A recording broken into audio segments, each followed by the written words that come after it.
Gold trusted gold buyers తాకట్టులో ఉన్న బంగారాన్ని విడిపించి ఈ రోజు ఉన్న మార్కెట్ ధరకే కొనబడును. మరిన్ని వివరాలకు సంప్రదించండి 7771077720.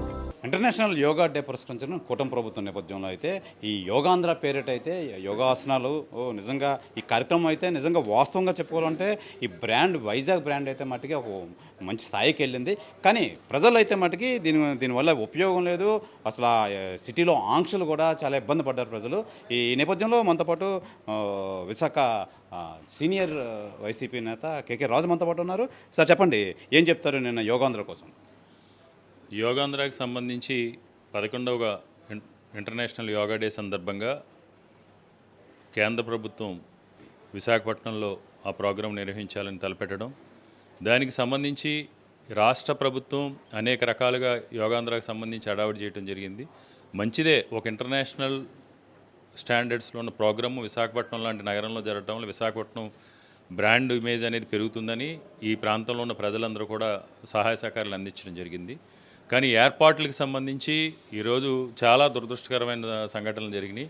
ఎందుకంటే ఈరోజు వారికి ఉన్న ప్రసార మాధ్యమాల ద్వారా, వారికి ఉన్న మీడియా పవర్ ద్వారా దాన్ని కప్పిపుచ్చుకునే ప్రయత్నం అయితే చేయొచ్చు. కానీ ముఖ్యంగా గిరిజన ప్రాంతం నుంచి 25,000 మంది బాలబాలికల్ని తీసుకొచ్చి 25,000 మంది బాలబాలికల్ని తీసుకొచ్చి ఒక హాల్లో గొడవంలో పెట్టిన విధంగా వారిని ఉంచడం, ముఖ్యంగా వాళ్ళకి భోజన వసతి కానీ టాయిలెట్స్కి సంబంధించి కానీ, అంటే గిరిజనులు అంటే తక్కువ చూపు చూసే విధంగా వాళ్ళకి ఏర్పాట్లు చేయడం జరిగింది. అంతేకాదు దానికి ముందు 3 రోజుల ముందే 17th నుంచే ట్రాఫిక్ ఆంక్షలు విధించి బీచ్ రోడ్లు ఎవరు కూడా రాకూడదని, దానివల్ల కూడా 3-4 days విశాఖపట్నం నగర ప్రజలకు సంబంధించి కూడా నానా ఇబ్బందులు పడ్డారు. ముఖ్యంగా ఏదైతే హెల్త్ సిటీ ఉందో, మెడికవర్ హాస్పిటల్ దగ్గర నుంచి హెల్త్ సిటీ ప్రాంతానికి ఈ 17వ తారీఖు, 18వ తారీఖుని, 19వ తారీఖుని చాలా ఇబ్బందికరమైన పరిస్థితులు. కొంతమంది పేషెంట్స్ హాస్పిటల్కి వెళ్ళాలన్నా, లేకపోతే హాస్పిటల్ నుంచి సిటీలోకి రావాలన్నా చాలా క్లిష్ట పరిస్థితుల్ని యోగాంధ్ర ఏర్పాట్లలో అధికారులు నిర్లక్ష్యం వల్ల, ఈ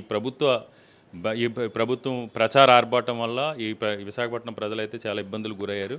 ఏదేమైనా యోగాంధ్రాకి సంబంధించి కూడా ఏదో గిన్నీస్ బుక్ రికార్డు కోసం, గిన్నీస్ బుక్ రికార్డ్స్లో ఏ స్టాండర్డ్స్లో తీసుకుంటారనేది కూడా అవగాహన లేకుండా, ఏదో నెంబర్ చూపించుకోవడం కోసం అసలు ఎన్రోల్ చేసుకునే వాళ్ళకి కూడా, ఎన్రోల్ చేయని వాళ్ళకి కూడా ట్రైనింగ్ ప్రోగ్రామ్ అటెండ్ అయినట్టు, లేకపోతే క్యూఆర్ కోడ్ పంపించి పలానా చోట మీ ప్లేస్ ఉంటుంది, పలానా మ్యాట్ మీద మీరు కూర్చోవాలనే విధంగా చంద్రబాబు నాయుడు గారు కూడా ఆయన ప్రచార ఆర్భాటం ఏ విధంగా ఉంటుందంటే, ఈ ప్రోగ్రామ్కి సంబంధించి జనరల్గా ఆఫీసర్స్ గతంలో ఇలాంటి ప్రోగ్రామ్స్ వైఎస్ఆర్ కాంగ్రెస్ పార్టీ ప్రభుత్వం అధికారంలో ఉన్నప్పుడు కొన్ని అభివృద్ధి పనులకు సంబంధించి ప్రధాని నరేంద్ర మోడీ గారు అప్పట్లో వచ్చినప్పుడు సుమారు 5 లక్షల పైచీలకు మందితో ఆంధ్ర యూనివర్సిటీలో అప్పుడు జగన్మోహన్ రెడ్డి గారు సారథ్యంలో మీటింగ్ ఏర్పాటు చేయడం జరిగింది. కానీ అప్పుడు లోకల్గా ఉన్న స్థానికంగా ఉన్నప్పుడు మంత్రులు, మా పార్టీకి సంబంధించిన ఎమ్మెల్యేలతోనే కోఆర్డినేట్ చేయడం జరిగింది. కానీ దీనికి చంద్రబాబు నాయుడు ఒక వారం రోజుల ముందు వచ్చి బీచ్ రోడ్లోని రుషికొండ ప్రాంతంలోని అక్కడ కూడా పర్యటించి ఇదంతా నేనే, నా కనుసన్నల్లోనే జరుగుతుంది, నేనే చేస్తాను, ఆయన ప్రచార ఆర్భాటానికి నిదర్శనం.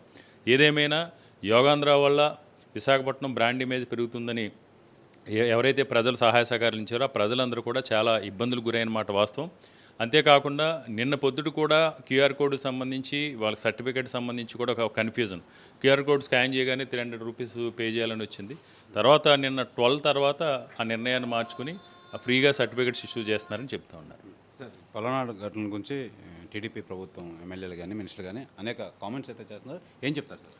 ఈరోజు జగన్మోహన్ రెడ్డి గారు ఈ కూటమి ప్రభుత్వం ఈ రాష్ట్రాన్ని పరిపాలించడానికి విఫలం చెంది నిర్లక్ష్య ధోరణితో సంక్షేమ పథకాల అమలు విషయంలో కానీ, రాష్ట్ర అభివృద్ధి విషయంలో కానీ, చంద్రబాబు నాయుడు గారు చేస్తున్న సంపద సృష్టి విషయంలో కానీ వారికి ఉన్న దారులన్నీ కూడా ఆగామిగోచరంగా ఉన్న తరుణంలో ఒక గౌరవప్రదమైన ప్రతిపక్ష నాయకుడిగా జగన్మోహన్ రెడ్డి గారు ఈరోజు ప్రజల పక్షాన పోరాటం చేస్తూ, ఆ పోరాటాల ద్వారా ప్రభుత్వం ద్వారా ప్రజలకు మేలు చేయాలి, లబ్ధి చేకూరుస్తాలని జగన్మోహన్ రెడ్డి గారు చేస్తున్న పోరాటంలో ఈరోజు వేలాదిగా జగన్మోహన్ రెడ్డి గారు వెన్నంటి ఎలాంటి ప్రోగ్రాంకి వెళ్ళినా సరే ప్రజలు జగన్మోహన్ రెడ్డి గారు వెన్నంటి తరలిస్తున్నారు.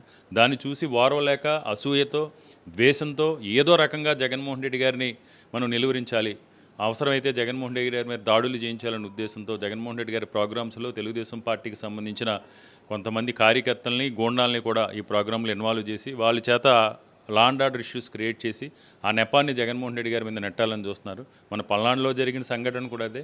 జగన్మోహన్ రెడ్డి గారు పల్నాడుకు సంబంధించి, పల్నాడులో జరిగిన పరిణామాలకు సంబంధించి, రాష్ట్ర పరిస్థితులకు సంబంధించి 2 అవర్స్ ప్రెస్ మీట్ పెడితే ఆ 2 అవర్స్లోనే ఒక తెలుగుదేశం కార్యకర్త తీసుకొచ్చిన పుష్ప సినిమాలో రప్ప సంబంధించి ఒక ప్లకార్డు విషయంలోనే జగన్మోహన్ రెడ్డి గారికి ఇచ్చిన వివరణని హైలైట్ చేసి బుచ్చే చౌదరి లాంటి వృద్ధులు ఈరోజు జగన్మోహన్ రెడ్డి గారు తల తీస్తాం అది తీస్తాం ఇది తీస్తాం అని మాట్లాడుతూ ఉన్నారు.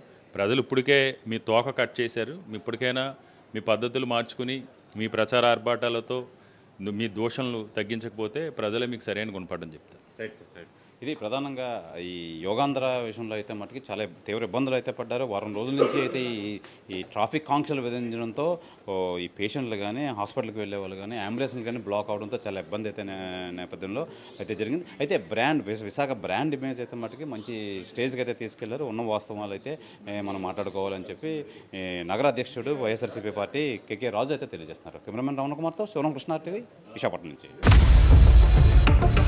ఇండియా పాకిస్తాన్ ఉద్రిక్తతలపై లేటెస్ట్ అప్డేట్స్ కోసం డౌన్లోడ్ చేసుకోండి RTV లైవ్ యాప్.